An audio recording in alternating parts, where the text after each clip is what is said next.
गोटे छोट boat journey रे आम आसी पहुँचलु गोटे गोटे island which has a small hill top आउ ई जगार नाटा हूँ कांकण शिखरी आउ या पछरे रही अनेक सारा किंवदंती हिस्ट्री।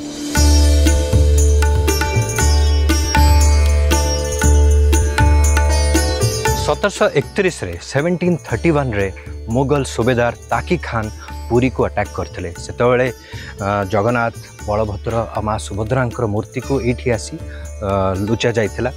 इनफैक्ट से माने बहुत सुरक्षित भाव में 4 मास 16 दिन ये जगार रही थे।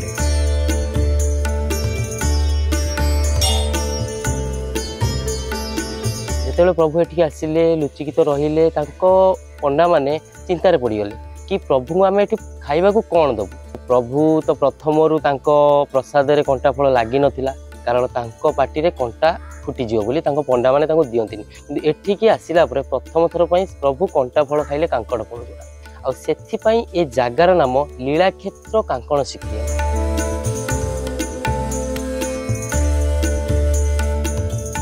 Odisha tourism presents explore Odisha season 4 powered by Trupti Kia।